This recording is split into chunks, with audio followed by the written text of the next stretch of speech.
안녕하세요. 5월 15일 수요일 안 보이는 골방 라디오 안골라 방송 시작하겠습니다. 저는 JTBC 국제부 해적 방송 박소연, 이지혜 기자입니다. 안녕하세요. 안녕하세요. 네. 오늘 들고 온 소식은 어떤 거죠? 네, 뉴칼레도니아라고 우리는 많이 알고 있는 그 도시, 그 섬이 있는데 네. 그 프랑스어로 누벨 칼레도니라는 곳이래요. 네. 거기서 이제 소요 사태가 발생했다는 뉴스가 있어서 대체 소요 사태는 왜 발생을 했고 이 나라를 둘러싼 뭐 여러 가지 뭐 미국과 중국 뭐 세계적인 그런 다툼이 있는 것 같은데 대체 어떤 일이 벌어지고 있는 건지에 대해서 좀 깊이 있게 알아보자 해가지고 이 소식을 들고 왔습니다. 네. 저희가 계속 안 보이는 골방 라디오라고 얘기했지만 저희 이제부터 보일 줄 압니다. 네. 이렇게 지금 화면에 나타났습니다. 네. 저희가 약간 뭐 기술적으로 좀 어려움이 있지만요. 하나하나씩 배워가면서 뭐 최선을 다해서 보다 안전적인 방송을 이제 보여드리기 위해서 노력하겠습니다. 네. 그러면 지금 보시는 것처럼 지금 지도를 보고 계시잖아요. 여기가 뉴칼레도니아라는 거죠. 네, 맞아요. 호주 바로 옆에 있는 데네요. 네네, 뉴칼레도니아라고 여기는 써 있긴 한데 이제 그 보시면은 괌도 저쪽에 보이고요. 이 오세아니아를 기점으로 해서 오스트레일리아를 기점으로 해서 동쪽으로 약 1,500km 떨어진 남태평양의 섬나라라고 합니다. 어떻게 보면은 우리가 지금 화면에 캡처한 게 구준표와 금잔디의 그 화면을 캡처한 이유가 사실 우리에게 조금 더 익숙한 게 구준표가 금잔디에게 선물했던 그 바로 하트섬이 그렇죠. 바로 이곳입니다. 이게 네. 바로 뉴칼레도니아인데 뭐 말씀하셨던 것처럼 프랑스어로는 뉴벨 칼레도니아라고. 네, 맞습니다. 네, 어려운 용어인 것 같아요. 네. 네. 근데 아까 구준표랑 금잔디 말씀하신 거 보니까 나이가 대충 가늠이 그러니까요. 됩니다. 그러니까요. 네. 네. 이 뉴벨 칼레도니라는 이 나라는 그 1774년도에 그 영국의 제임스 쿡 선장이 발견을 하면서 자기 고향인 스코틀랜드 옛 지명을 따가지고 이렇게 명명을 했다고 해요. 그러니까 칼레도니아라는 자기의 그 고향을 가지고 이 섬을 발견하고서는 뉴 칼레도니아라고 이렇게 한 거죠. 근데 이제 프랑스 식민지가 되면서 프랑스식으로 뉴벨 칼레도니라는 이름으로 바뀌었다고 합니다. 그런데 지금 이슈가 되고 있는 게 바로 이 원주민 카나크족이 그러니까 개헌을 하려고 했더니 반대하는 시위가 일어나서 지금 소요 사태가 일어났다는 거잖아요. 네네, 그래서 프랑스 의회에서 그 개헌을 하려고 하니까 그거에 원주민 카나크족이 반대하면서 그렇게 시위가 발생을 한 겁니다. 우리나라에서 여행도 많이 가는 곳인데 네네. 거기서 이제 어쨌든 위험 지역이 된 지금 상황인데 거기가 이제 프랑스령이라는 것 자체도 우리는 지금 처음 알았던 근데 거죠. 왜 어떻게 보면은 이 원주민들이 왜 반발하고 소요 사태를 일어나면서 이런 시위가 격화되고 있는 상황인 거예요? 그러니까 이제 쉽게 말하면 그 프랑스 의회에서는 어떤 유권자들의 그 유권자 수를 더 확대하자라고 하는 내용의 그 개헌을 하려는 거고 이거를 이제 그 원주민들은 아니다. 우리 지금 한 40%를 차지하고 있는 우리가 이제 지금 주도적으로 지금 투표를 하고 있으니 더 이상 그렇게 여기 유권자를 확대하려고 하지 마라라고 이렇게 반대를 하고 있는 상황인데 네. 그 유권자들이 확대되면 문제가 뭐냐면 네. 프랑스 의회가 주도하는 것처럼 이렇게 개헌이 돼버리면은 결과적으로 그 친프랑스적인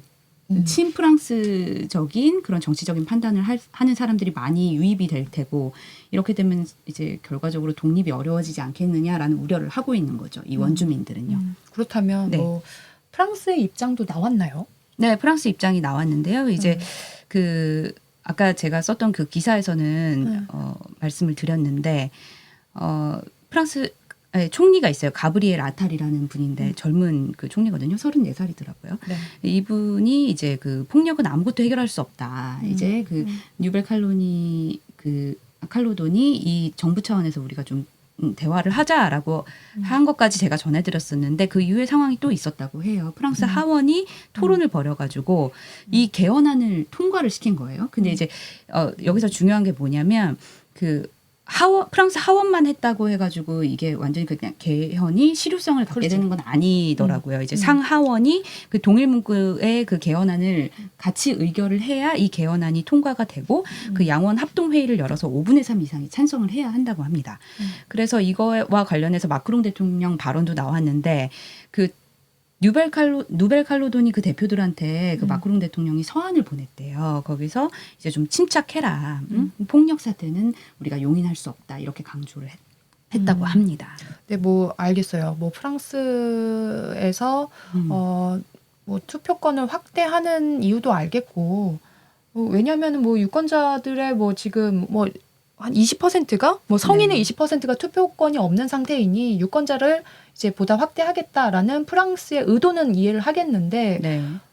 뭐 속내가 따로 있었다고 하던데 어떤 내용이 있을까요? 네, 결국 크게 두 가지로 볼 수가 있어요. 이제 일단 첫 번째로는 지정학적인 중요성이 하나가 있는 거고, 두 번째로 그냥 우리가 메인으로 얘기하고 싶은 그 니켈을 차지하고 싶은 여러 국가들의 그런 이권 다툼이 있는 건데, 첫 번째 이제 지정학적인 위치를 조금 말씀을 해드리면 그 프랑스에는 인도 태평양 안보 핵심의 거점이라고 할 수 있대요. 이 뉴벨 칼레도니 이 섬 자체가요. 그래서 이제 프랑스에서는 2025년도에 그 자체적으로 갖고 있는 핵 추진 항공모함 이름이 그 샤를 드골인데요. 이제 방문할 예정이기도 하고요. 그래서 이제 마크롱 대통령이 2023년 7월에 그 뉴벨 칼레도니에 방문해서 이렇게 말을 한 게 있어요. 그 너네가 그렇게 요구하고 있는 분리 독립, 이 분리 독립이 그 중국이 뉴벨칼레도니에 그 군사 기지를 설치하는 걸로 이어지면 안 된다. 그거는 결국은 독립이라고 할 수 없다. 그래서 여기가 군사적으로도 굉장히 중요한 곳이다. 이런 식으로 발언을 했거든요. 갑자기 중국이 왜 나오나 싶으신 분들도 계실 것 같아요. 네. 최근에 이제 중국이 이 솔로몬 제도에 있는 국가들이랑 뭐 밀착하고 협약을 좀 맺어가는 상황이라고 전해 들었습니다. 네, 네, 맞습니다. 네. 그래서 이제 그 중국이 그 솔로몬 제도와 2022년 4월에 그 안보 협정을 맺었거든요. 그래서 그 여러 분야에서 그 중국이 남태평양을 진출을 하려고 하는 거 아니냐. 그러니까 미국을 비롯해서 그 여타 국가들이 이제 전통적으로 본인들이 영향력을 행사해왔던 곳이 오스트레일리아라는 곳인데 아까 지도에서 보셨지만 오스트레일리아 주변에 있는 이 조그만 나라들의 지금 여러 나라들이 이제 영향력을 행사해 왔는데 여기에 중국이 가세를 한다면 본인들이 그 지정학적으로 누리고 있던 그 패권에 중국이 개입을 하면서 중국의 영향력이 너무 확대되고 있는 상황이 되는 거니까 이런 우려를 표하고 있는 거죠. 그리고 또 무엇보다 프랑스의 네. 속내는 니켈이다라는 그렇죠. 게 이제 이지 기자의 정리인데 네. 니켈이 그렇다면 그렇게 중요한 건가요? 니켈이 사실 좀 뭔지도 모르겠고. 그 니켈이 결국은 이제 전기차용 리튬 이온 배터리라는 게 있대요. 전기차들에 들어가는. 근데 거기에 핵심적인 소재가 되고 있다고 합니다. 니켈이. 그래서 이 보면은 이 누벨칼레도니 이 섬나라는 인구가 27만 명밖에 안 되는데 되게 조그만이잖아요. 우리는 그렇죠. 지금 5천만 명인데 네. 27만 명밖에 되지 않은 이 작은 섬나라에 니켈 전 세계 매장량의 4분의 1이 네. 여기서 이제 생산을 한다는 거예요. 그래서 니켈 보유량만 해도 710만 톤이라고 합니다. 그래서 이제 서방 국가 중국 간의 그 인도 태평양 지역 패권 싸움의 주 거점이 돼 있는 지금 상황인 거죠. 아무래도 이제 전기차 수요가 늘어나고 이제 전기차에 대한 이제 개발 사항이 늘어나다 보니까 니켈의 수요도 자연스럽게 늘어날 수밖에 없으니 네. 프랑스의 입장에서는 이 독립을 하려는 이 원주민들을 어떻게든 워워 캄다운 시켜서 네. 이 그 영향력을 계속 유지하고 싶다 이거겠네요. 네. 이게 보면은 미국을 보면은 미국이랑 중국 관계가 좀 중요한데 여기서 미국에는 니켈을 정제련하는 시설이 없어요. 그리고 유일하게 있는 광산이 2025년도에 문 닫을 예정인 미시간 광산 여기 한 군데뿐이라고 합니다. 반면에 중국 기업들은 세계 니켈의 84%를 정제련하고 있는 곳인데 그 중국이 지금 인도네시아산 니켈에 되게 그 투자를 많이 하고 있거든요. 그러면서 그 인도네시아산 그 니켈에 중국 자본이 마구 투자가 되다 보니까 결과적으로 니켈 가격이 전 세계적인 니켈 가격이 하락하는 상황이 벌어졌대요. 네. 그러니까 이제 뭔가 니켈의 가격도 폭락하고 근데 이제 중국의 자본은 마구 그 니켈에 투자가 되고 있고 그러면서 미국이 이제 뜨거 하면서 우리도 뭔가 중국의 공급망 자체를 좀 이렇게 차단하고 우리가 좀 더 영향력을 행사해야 되지 않겠어라고 하면서 미국도 막 투자를 하기 시작한 거예요. 그 연장에서 네. 최근에 테슬라가 네. 그 누벨칼레도니에 있는 광산 중에 한 곳인 고로 광산이란 곳이 있어요. 그 고로 광산과 42,000톤의 그 니켈을 수입하는 내용의 그 계약을 체결했다고 합니다. 그런 식으로 미국도 이제 자체적으로 뭔가 영향력을 확대하려고 하고 있고 아까 말씀드린 것처럼 중국이랑 계속 싸우고 있는 거죠. 근데 사실 보면 원주민 입장에서 이 지역에 거주하시는 사실 원주민들 입장에서는 굉장히 슬프고 속상한 일일 것 같아요. 우리는 분리 독립을 여러 차례 요구를 해왔고 하는데 매번 번번이 좀 실패하고 있는 상황이 발생하고 있는 거고 지금도 이제 원주민들이 들고 일어선 거는 이제 다른 우리와 반대되는 입장을 가진 사람들의 투표권이 늘어날 걸 염려해서 이제 봉기하고 일어나는 상황인 거잖아요. 네. 원주민들 입장에서는 사실 좀 뭐 안타까운 뭐 니켈의 저주 뭐 이러한 얘기도 흘러나오는 것 같아요. 네. 그러니까 누벨칼레도니 그 비극이 시작된 건 1863년에 그 아까 말씀드린 니켈이 발견되면서부터였다고 합니다. 그래서 프랑스가 상륙한 게 그 52년이니까 1852년이니까 11년 뒤인 건데요. 이때 그 여러 그 원주민 카나크인 숫자가 그 급감을 했대요. 그 유럽이 이제 점령을 하면서 막 전염병도 퍼뜨리고 뭐 인종 차별 정책도 피고 그러면서 이제 카나크족의 숫자가 이렇게 급감을 하면서 그 이제 자치권 문제가 되게 벌어졌는데 그 프랑스가 자치권을 이제 부여를 확대하겠다 이러면서 달랬다고는 하는데 그 2차 세계대전 이후에 그 이제 프랑스가 그 처음에 이제 독립을 시켜준다고 하면서 막 계속 달래고 자치권도 주겠다고 하다가 차일피일 미루면서 안 준 거예요. 그러다가 이제 1988년도에 이제 국민투표를 시행해서 독립 여부를 묻자 뭐 이런 식으로 막 진행이 되다가 그 프랑스의 탄압은 계속되고 아까 말씀 나눈 원주민 그 카나크 민족해방 전선이라고 FLNKS라는 데가 있어요. 거기서 이제 무장 그 이제 세력이 이제 봉기를 한 거예요. 그래서 1988년도 4월에 프랑스인들을 인질로 잡고 협상을 제의했는데 그 내용이 바로 이 리벨리온 영화의 모토가 됐다고 합니다. 지금 보고 계시는 게 이제 리벨리온 영화 포스터인데 이 내용 사실을 바탕에서 만든 영화라고 합니다. 네, 그렇습니다. 그때 이제 사실 뭐 여러 뭐 복잡하더라고요. 저 영화 내용을 보니까 이제 당시에 이제 프랑스 판사, 경찰 이런 사람 27명을 인질로 잡고 이제 인질로 잡고서 이제 막 협상을 하려고 그러는 사건인데 이른바 우베아 사건이라고 하더라고요. 네. 근데 이제 이 주인공 여기서 이렇게 고뇌에 찬 모습을 보이고 있는 이 주인공이 프랑스인 같아요. 네, 프랑스의 그 데테러 특수부대 대장으로 나오는 거예요. 근데 네. 협상 전문가인 필립이라는 사람인데 이 필립이 사태 수습을 하겠다 이러면서 300여 명의 부하들이랑 같이 그 프랑스 본국에서 뉴칼레도니아로 투입이 되는 거예요. 근데 네.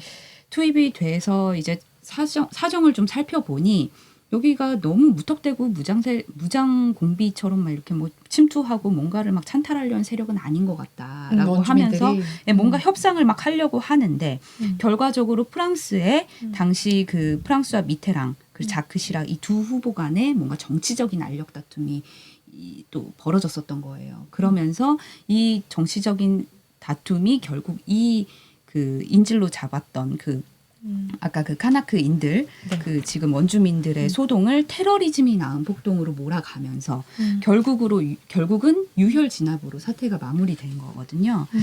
그래서 그 영화에서 또 좀 봐야 되는 지도자 대사가 있어요. 그래서 결국 이제 산에서 캔에서 누메아 여기가 그 누벨칼레도니의 그 수도인데 누메아에서 가공된 니켈들 니켈이 아니면 우리 존재도 몰랐지 않겠냐 니네가 신경도 안 썼을 텐데 우리 네. 그냥 조용히 살고 잘 살았을 텐데 네. 너네들이 발견한 니켈 때문에 지금 우리의 평범한 삶을 다 파괴하고 있다. 네 맞아요. 이런 의미겠네요. 네 그렇습니다. 그래서 이제 뭐 결국은 우리 공기 우리 바다 다 오염시키고 니네가 우리 땅을 유린하지 않았냐 뭐 이런 대사가 있다고 해요. 그만큼 이 원주민 지도자들은 이 니켈로 인해서 자기네들이 굉장히 그 프랑스의 그 식민 지배를 받으면서 억울함이 많이 쌓였다고 생각을 하고 여기서 독립을 하려고 하는 지금도 그 아까 말씀드렸던 그 시위대가 그렇게 독립을 주장하는 저변에 이런 사정이 깔려 있다고 합니다. 그래서 니켈의 저주라고 얘기가 붙어 있는 거거든요. 네. 그리고 또 미국이랑 중국도 여기에서 또 침을 흘린다고 하는데 이 네. 내용도 조금 복잡한 것 같아요. 네, 그러니까 미국은 아까 말씀드렸다시피 그러니까 미국은 여기서 영향력을 본인들이 지금까지 오스트레일리아를 포함해서 여러 개 이제 자기네들이 행사를 해왔는데 중국이 갑자기 또 뭔가 협상력을 발휘하고 니켈에 눈독을 들이니까 여기 가만히 있을 수 없겠다. 그러면서 영향력을 확대하려고 하고 결과적으로 프랑스는 우리도 원래 누벨칼레도니도 갖고 있고 우리도 이쪽에서 남태평양 지역에서 영향력을 행사해 왔어라고 하고 있는 지금 상황인 거예요. 그래서 독립도 저지하려고 하고 독립을 하게 되면 결과적으로 이 누벨칼레도니 독립 세력과 중국이 결탁을 해서 중국이 결탁을 해서 해석할 수 있겠군요. 중국의 영향력은 확대되고 본인들은 결국 여기서 발을 빼야 되게 되는 상황이 되니까 2013년, 2018년 해가지고 2018년, 2021년 해가지고 프랑스의 그 마크롱 대통령이 이제 막 방문을 해가면서 자기네들이 이만큼 관심을 갖고 있다. 이걸 계속 어필을 하고 있는 상황인 거죠. 그럼 계속 원주민들 만나서 설득하는 작업을 하고 있다라고 보면 되겠네요. 네, 맞습니다. 네. 그럼 이번 유혈 사태는 뭐 어떻게 해결될 것으로 보이세요? 제가 뭐 전문가가 아니니까 그렇게 뭐 말을 할 수는 없겠지만 결국 어쨌든 프랑스 정부와 뉴칼레도니 그 지도부가 어느 정도 협상력을 발휘하느냐에 또 달려 있을 것 같고 그리고 그 프랑스 지도부 차원에 프랑스 그 정부 차원에서 어떤 국제사회에서 우려하고 있는 여러 가지 유혈 사태에 대한 그 진압 방식 뭐 이런 것도 좀 의식하면서 좀 대처를 한다면 잘 해결해 나갈 수 있지 않을까요? 근데 이게 사실 어떤 독립 문제가 걸려 있기 때문에 쉽지는 않을 걸로 다들 전망을 하고 있더라고요. 독립이 외신들 쉽지 않다. 찾아보니까 네, 독립 자체가 독립을 시켜주면은 아까 말씀드린 대로 중국을 용인하는 결과가 돼버리는 거기 때문에 프랑스는 절대로 이걸 포기하지 않을 테고 결국은 이제 중국과 미국과 프랑스 다 같이 얽혀 있는 이런 서방 국가 간의 그 이권 다툼 때문에 식민지 입장에서는 쉽지 않은 길인 거죠. 또 다시 이제 원주민들은 고통이 시작될 수 있다라고 네. 보고 있는 거겠네요. 그렇죠. 아까 뭐 말씀 나눴지만 그 독립에 대한 투표를 이제 좀 뭐 하는 방법에 대해서 좀 다시 좀 논의를 좀 해야 되지 않을까. 그 독립군으로서는 그 방법밖에 없지 않을까 그런 생각이 듭니다. 알겠습니다. 네. 우리가 그동안 사실 하트섬 뭐 구준표가 그 금잔디에게 선물했던 그 하트섬 낭만적인 섬이라고 알고 있었던 그 섬에서는 알고 보면 이제 과거로 흘러가 역사를 훑어보면 비극의 역사, 슬픈 역사가 있었고 지금 현재도 마주하고 있다 이렇게 또 정리를 할 수 있겠네요. 그렇죠. 네. 계속 아름답기만 한 섬이 아니고 그 슬픔도 우리가 알고 있어야 되지 않겠느냐 이런 생각이 듭니다. 알겠습니다. 오늘 방송은 여기까지 하고요. 그러면 또 내일 또 새로운 소식으로 찾아뵙도록 하겠습니다. 오늘 방송 봐주셔서 감사합니다. 감사합니다. 감사합니다.